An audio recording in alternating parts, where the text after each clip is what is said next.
Okay, we have techniques of integration. We have the integration of rational fractions. Let's start. Again, by definition, when we say rational fractions, so these are fractions whose denominator and numerator are both polynomials. So yun ang ating definition. So itong x minus 1 all over x squared plus 4x plus 5 and x plus 1 all over the product of x minus 1 and x squared plus 2 with x squared plus 1 all over x squared plus x plus 5 and x cubed plus 1 all over x squared plus x plus 5 are examples of rational fractions. Since we have polynomials in our numerators and denominators. So okay, we have rational fractions. A rational fraction can be considered proper or improper. When we say proper rational fraction, it is defined as a fraction whose degree of the polynomial in the numerator, so ito ay less than, dapat sa denominator. So itong first and second equations natin, so yan yung example ng proper rational fraction. Sa ating numerator, we have first degree. Ito ay second degree, so less than ang ating degree sa numerator. Same with this one. So ito ay first degree lang. Ito, pag multiply natin yan, magiging x cube, yung ating highest power. So we have third degree. So meron pa rin tayong less than the degree sa numerator, kaya meron tayong proper rational fraction. Now, when we say improper rational fraction, it is defined as a fraction whose degree of the polynomial in the numerator is equal or greater than in the denominator. So, okay, equal or greater than. So, we have improper rational fraction. An improper rational fraction, pwede mo siya i-solve muna by using division of polynomials. So, mag-divide muna tayo. Then, we will have a mixed fraction consisting of a polynomial and a proper rational fraction. So, bali magdi-divide ka muna pagka improper division. So, magkakaroon ka ng polynomial para ito pinaka-whole number natin. Pag number ang usapan, then we have a proper fraction. So, ito, yan examples ng improper. So, pareha silang second degree, x squared, x squared. Ito naman ay x cubed, so we have third degree, and x squared, second degree. Kaya meron ka dyang degree ng polynomial ay greater than doon sa ating numerator. Okay.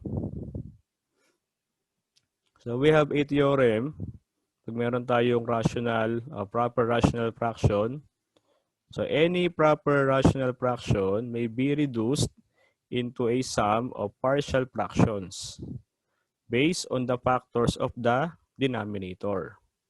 So, okay, pag meron kang proper rational fraction, pwede mo siyang gawing sum ng pwedeng 2, 3 fraction. No? Depende sa factors ng ating denominator. So, kung usapan muna a number, kung meron kang 7 over 12, so ang denominator mo dyan ay 12. So, pwede yan, di ba? 6 times 2, pwedeng 12 times 1, pwedeng 4 and 3. When we are going to use 4 and 3, so yan ay 1/4 plus 1/3 para makuha mo yung 7 over 12. So yun yung theorem na ang ating proper rational fraction. Kaya dito meron tayong polynomials na. So kung meron kang isang fraction, pwede mo siyang gawing sum ng 1, 2, 3, or mas marami pang fractions. Depende doon sa factors ng denominator. And we have here classifications. So yan ang ating magiging reference. First, we have a distinct linear factor. So distinct, di ba? Ito ay unique, di ba? Nag-iisa lang na linear factor. So if we have a distinct linear factor ax plus b, this linear factor will have a corresponding one partial fraction. So bawat isang factor ay may katumbas na isang partial fraction na a over ax plus b. where a is constant and not equal to 0. Yan, meron tayong x minus 1 all over x times x plus 2. So, meron ka diyang linear, diba? First degree yung x, linear factor yan. Ito rin yung linear factor, x plus 2. So, bawat factor mo may katumbas na isang partial fraction. Yan, yung x, meron niya katumbas na partial fraction na a over x. Ito rin si x plus 2, b over x plus 2 ka na doon. Kasi nagamit mo na yung a. So, letter b naman tayo. Yan ano, yung x, yung unang factor, may katumbas siya na isang partial fraction. Ito nga. Then we have another distinct linear factor, x plus 2. Meron din siya katumbas na isang partial fraction. Yan yung first classification. Second, we have repeated linear factor. So, naulit yung linear factor natin. N times. Pwedeng twice, thrice, o 4 times, and so on. So, magkakaroon ka ngayon ng n partial fractions. Kung ilang beses na ulit yung factor mo, ganun kadami yung kanyang katumbas na partial fraction. Sige, natin. X minus 1 all over x squared times x plus 1 squared. So, yung x squared, pwede mo i-consider na linear. No? Linear yan.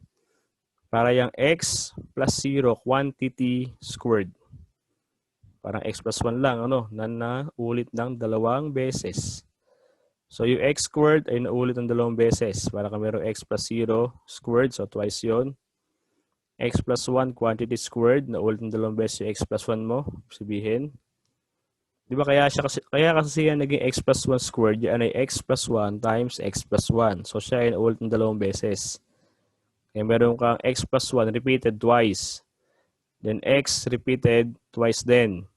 So itong x squared, yung bali x to, no? X na lang. Yan ay may katumbas na dalawang partial fraction. Ito rin dalawang partial fraction.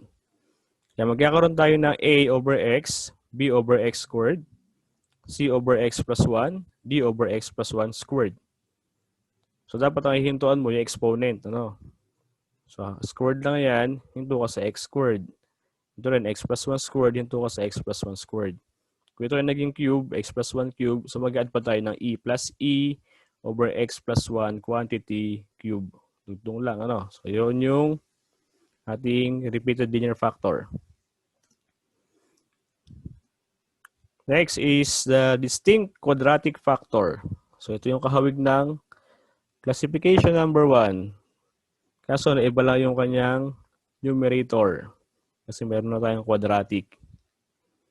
So, naging ano lang siya, ax plus b all over the quadratic factor. So, bawat quadratic factor ay may katumbas din na isang partial fraction. Okay. So, we have 2x plus 3 all over x squared plus x plus 1 times x squared plus 1. So, meron tayong quadratic na x squared plus x plus 1, saka x squared plus 1.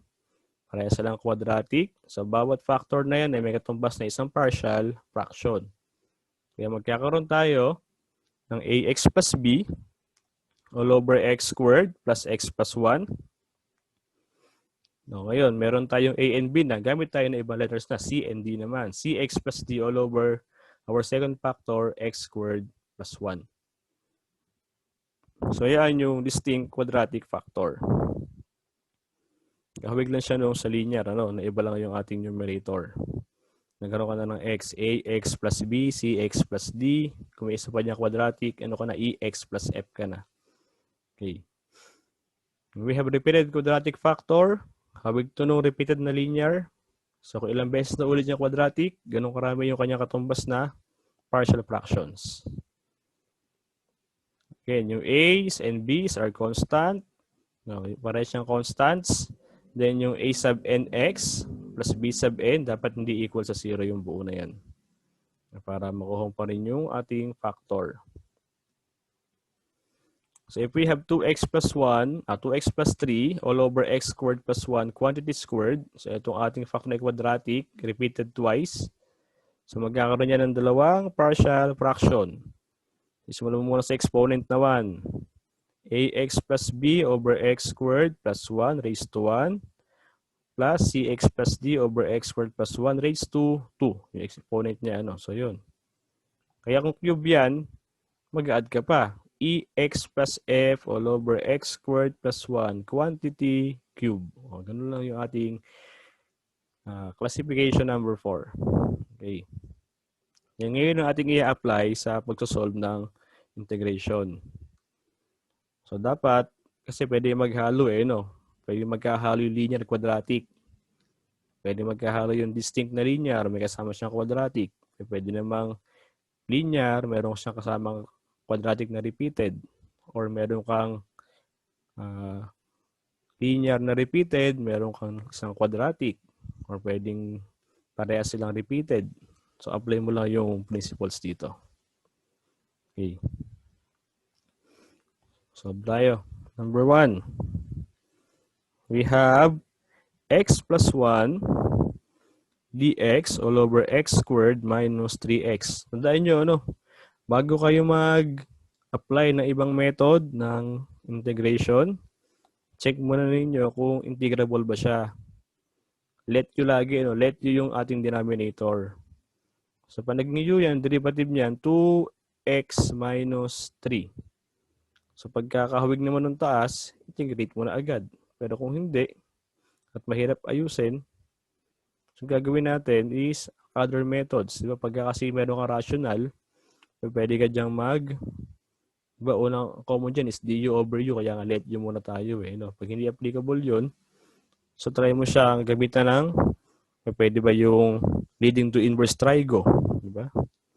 Pag hindi, apply mo ng rational kung pwede, kung factorable naman yung ating denominator. So gaya dito, bago nyo muna bigyan ng katumbas na partial fraction, dapat susure ninyo na nakafactor na yung ating denominator. So, yan ay x squared minus 3x. So, meron yung common na x, pwede pa yung i-factor. Then, since we have a denominator of x squared minus 3x, which is factorable, so i-factor natin yan. So, magkakaroon tayo ng x plus 1 dx all over x times x minus 3. So, labas yung x, ano common. Again, bawat factor may katumbas na isang partial fraction. So we have here two distinct linear factors, which is x and x minus 3. So each factor will have a corresponding partial fraction. Then our integrand will now be expressed in the form, ano ba ang integrand? Reviewin natin muna. If we have integral of f of x dx equals f of x plus c, this elongated s, yung sign na yan, ang tawag dyan na integral sign. So we have here f of x, yung lowercase na f. So yan ay integrand. So yan ang tinatawag natin na integrand. Ito naman si uppercase na f, f of x. We have here the particular integral. And yung f of x plus c natin, yan yung tinatawag na indefinite integral of f of x. So yung sinasabi na integrand, ito yung f of x, yung kasama ng dx. Kaya sa ating example, we have your integrand na x plus 1 over x times x minus 3. Hindi kasama si dx, ano? So ito ngayon yung ating integrand. So we have integrand x plus 1 all over x times x minus 3. So sabi nga, bawat factor may katumbas na isang partial fraction. Isa para kay x, isa para kay x minus 3. So pwede mo yung i-rewrite as a over x plus b over x minus 3. Ito ngayon yung katumbas ng ating integrand. And we're going to solve for the values of a and b. Okay, tuloy natin. Ito yung kanina, write natin. X plus 1 all over x times x minus 3 equals a over x plus b over x minus 3. Ngayon, para ma-solve mo a and b, mas madali yan pag walang fraction. So, kailangan natin eliminate yung fraction. I-multiply natin yung buong equation by this denominator, sa factors na yan. Kasi pag multiply mo dito yung buong equation, makakancel ito, makakancel ito. So we're going to multiply the whole equation by x times x minus 3. So we're going to eliminate the fractions and solve for the values of a and b by multiplying the equation by x times x minus 3. Ito yung factor ng ating given denominator. Then, so multiply the whole equation by x times x minus 3. So dito sa una, multiply mo dito, magka-cancel yung x, cancel yung x minus 3. Pag multiply mo dito, cancel yung x. Multiply mo sa b, cancel yung x minus 3. Kaya magkakaroon tayo ng x plus 1 na lang. A, di ba, cancel na yung x, kaya a times x minus 3 na lang yon. B, cancel sa x minus 3, kaya meron tayong b times x. Okay, multiply natin. X plus 1 equals ax minus 3a plus bx. Then, to solve for the values of a and b, meron tayo isang ginagawang method which is equating of coefficients. Hanapin nyo muna ano ba ang highest degree ng ating nakuhang equation. Highest degree is, di ba, x lang, x raised to 1. So, simula ka ngayon sa x raised to 1. Okay, simulan natin. X raised to 1. Parang ganito siya, no? Hanapin yung highest degree. So, kung halimbawa, highest degree mo ay x cube. Kung meron kang x cube sa equation, sisimulan mo sa x cube. Minus 1 lang. Kasunod ng x cube ay x squared. Kasunod ng x squared is x raised to 1. Saka pa lang si constant term. Ngayon, lahat ng coefficients ng x cube, x squared, x, and constant, i-equate mo lang. No, the coefficient sa left side, i-equal mo sa coefficient ng right side. Okay. Kaya dito, highest mo ay x. So, ating coefficient sa left side is, ito no, 1. Kaya 1. Ito naman ay a, saka b. Kaya meron tayong 1 equals a plus b. Kasi positive siya, kaya plus b. So, we have equation number 1. Gaya dito, after ng x, meron ka na dapat constant term. Di ba? X raised to 1, meron ka na x raised to 0, or we have constant term. Kaya ang ating constant ngayon, ang coefficients ay 1 dito, 1, and negative 3a. Kasama lagi ang sign, ha? Again, a and b are constant. So, yung negative 3a ay constant yan. So, we have here 1 sa left side, and sa right side naman ay negative 3a. Equation number 2. Okay. Erase natin muna. So, meron tayo equation 1 na nakuha. And equation number 2. So, write natin dito equation 1 and 2 natin. Yan yun. Pag check mo yan, equation 1, wala kang masasolve sa equation 1 kasi dalawang unknown yun, a and b. But with equation number 2, makita mo yan, meron lang dyang a. Pwede ba nakuhanin yung value ng a? Okay, from equation number 2, we have 1 equals negative 3a. To solve for a, divide both sides by negative 3. So, cancel ngayon si negative 3. Makukuha mo yung a as negative 1/3. So, we have a negative 1/3. So, equal ang equal ang negative 1/3. So, 1/-3. Kahit sa gitna pa nakalagay, negative 1/3, equal lang siya. Pare-pare siyang negative 1/3. Now, meron ka ng value for A. We can solve for B using equation 1 kasi papalitan mo na itong A ng negative 1/3. So, we have 1 equals A plus B. So, we're going to replace. Substitute natin yung A equals negative 1/3 sa equation natin. Kaya magkakaroon tayo ng 1 equals negative 1/3 plus B. Transpose mo lang ito. So, magiging 4/3 siya. 1 plus 1/3, di ba? Meron tayong 4/3. Okay, balikan natin yung kaninang equation. Ito yun, pagka-multiply natin ng x times x minus 3, ito kinilabasan. Pagka ang equation, madaling isolve, kahit di ka na mag-coefficients, solve nyo lang, Kasi makikita mo dyan, na pagka itong a, di ba, ay nag-0, so solve mo na yung b. Same with b. Pag ito ay nag-0, solve mo na si A kasi mawala yung B sa equation natin. Sabihin dito, pagka ang x ay naging 3, magkakaroon ka ng 3 minus 3. So, 0 yung A, makukuha mo yung value ng B. Try natin. If x equals 3, we have x plus 1 equals a times x minus 3 plus b times x. So, replace natin yung x by 3. We have 3 plus 1 equals a times 3 minus 3 plus b times 3. So, we have here 4. Ito ay a times 0. Ito naman ay magiging b times 3.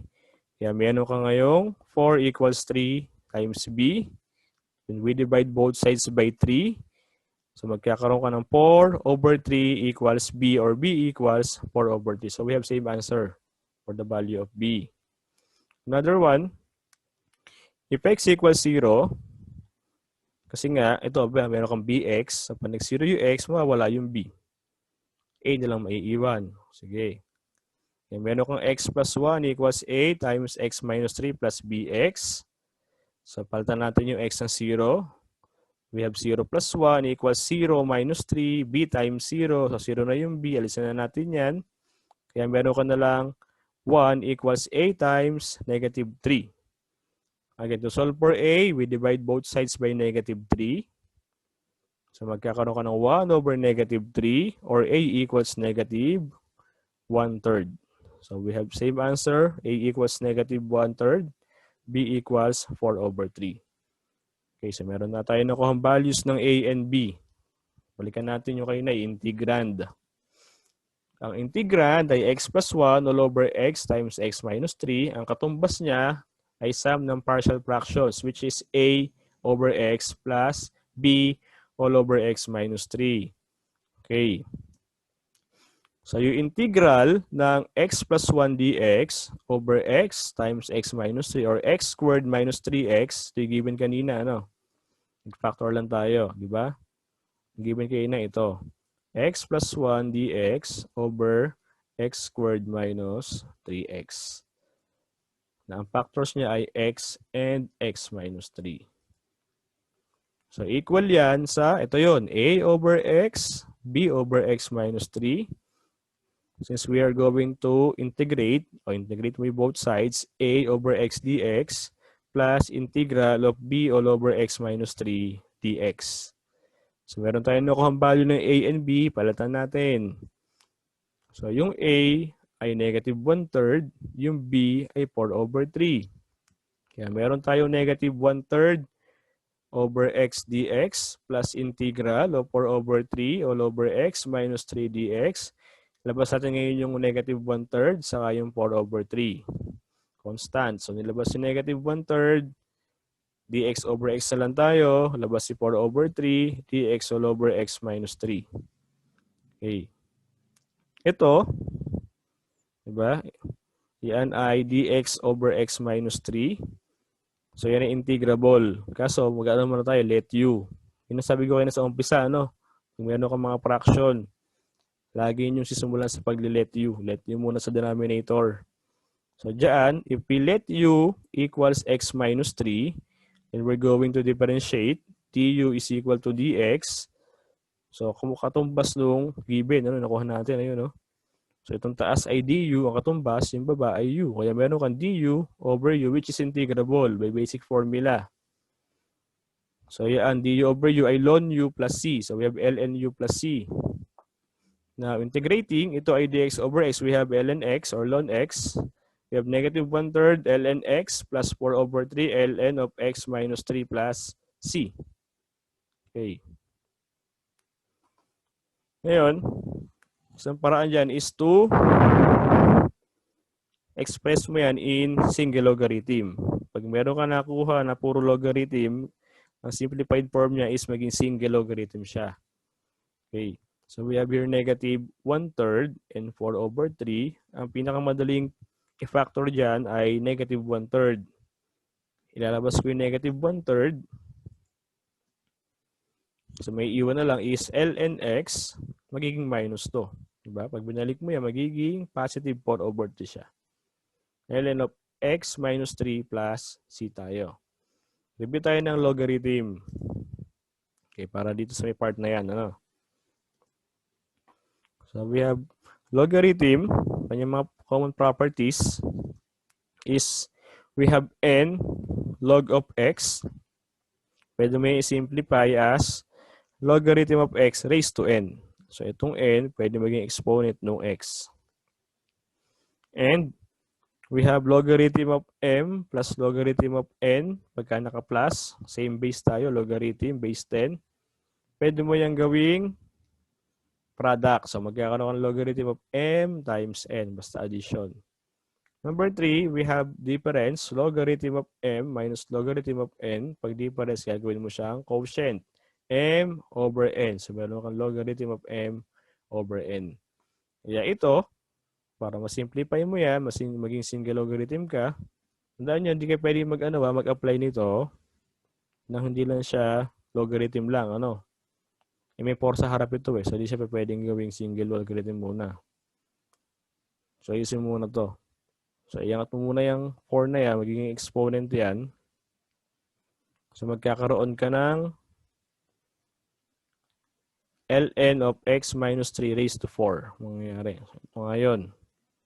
Negative 1/3 ln x minus ln of x minus 3 raised to 4 plus c. So, ngayon, pwede mo na itong gawing single logarithm. Ito yung katumbas niyan. Log of m minus log of n magiging log of m over n. Okay, so using natin by applying the properties of logarithm. So we have negative 1/3 ln x over x minus 3 quantity raised to 4 plus c. So meron ko ngayong final answer, nakasimplify siya, express a single logarithm.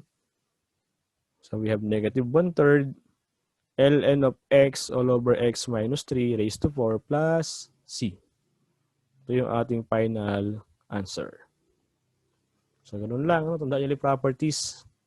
Basta usually, common dito, kapag ka meron kang rational or fraction, di ba?